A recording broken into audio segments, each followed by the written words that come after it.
اہل بیت سے مراد ہے یہی قول راجح ہے۔ اب اسی میں جو ہے آپ کو بہت بڑا ایک مسئلہ سمجھ میں آ جائے گا،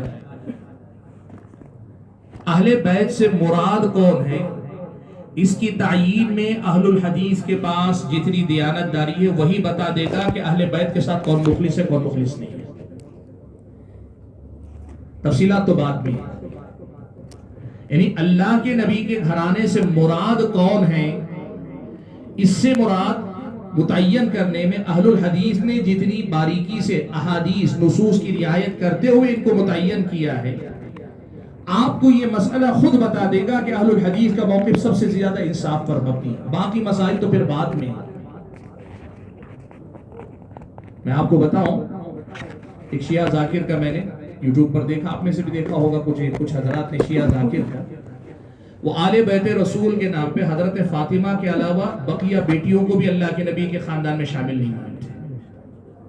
میں شیعہ ذاکر کا حوالہ میں آپ کو دے رہا ہوں، اس نے ایک دعویٰ کیا، کیسے دعویٰ کیا آپ کو معلوم ہے، وفد نجران، قبیلہ نجران کا وفد، نجران کے علاقے سے یہودیوں کا، نصارہ کا معاف کیجیے، نصارہ اہل کتاب کا وفد آیا تھا، تو اللہ کے نبی صلی اللہ علیہ وسلم کے ساتھ مباہلے کی بات آئی، سورہ آل عمران میں اللہ نے اس کا تذکرہ کیا ہے۔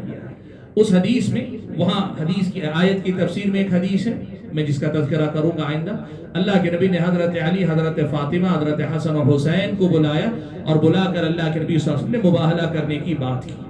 تو شیعہ ذاکر یہ کہتا ہے کہ اللہ کے نبی صلی اللہ علیہ وسلم کا خاندان اہل سنت یہ مانتے ہیں، وہ صاف طور پہ اہل سنت کا لفظ نہیں کہتا، لوگ مانتے ہیں، اشاروں میں بات کرتے ہیں نا، ان کا اپنا طریقہ ہے بات کرنے کا۔ تو کہتے ہیں کہ چار ہیں، نبی کا گھرانہ چار ہے، یعنی چار بیٹیاں ہیں، تو اللہ کے نبی نے ایک ہی بیٹی کو کیوں لیا، بقیہ تین بیٹیوں کو کیوں چھوڑ دیا؟ یعنی وہ دلیل دینے کی کوشش کر رہا ہے کہ یہ بقیہ بیٹیاں اللہ کے نبی کے خاندان میں شامل ہی نہیں ہیں۔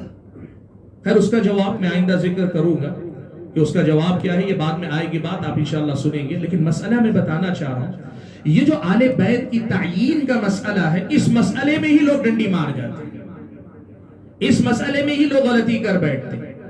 بہت سارے تو ازواج مطہرات کو خارج کرنا چاہتے ہیں، اور بہت سارے اللہ کے نبی صلی اللہ علیہ وسلم کے خاندان میں سے صرف حضرت فاطمہ اور ان کی اولاد اور حضرت علی رضی اللہ تعالیٰ عنہ آپ کے چچا زاد بھائی، اور ان کو بھی داماد کے زمرے سے مانتے اہل بیت، وہ بھی چچا زاد بھائی کی حیثیت سے نہیں مانتے، داماد رسول کی حیثیت سے ان کو اہل بیت میں شامل کرنے کی کوشش کرتے۔ یہ ایک مسئلہ ہے۔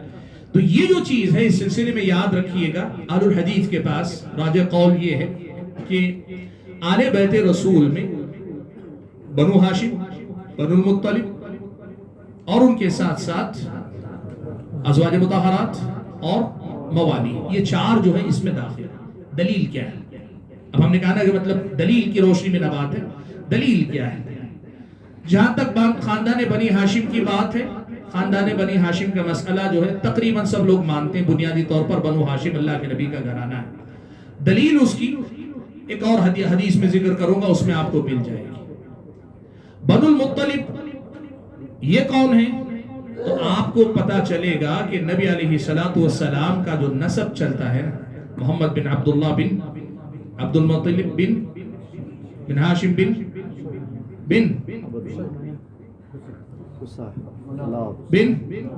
عبد مناف، ٹھیک ہے؟ تو یہاں یہ بات آپ یاد رکھیے کہ اصل میں ہوا یہ کہ صحیح بخاری میں اگر آپ دیکھیں گے، میں حدیث آپ کو پڑھ کے سنا ہی دیتا ہوں تاکہ مسئلہ آپ کے سامنے واضح ہو جائے۔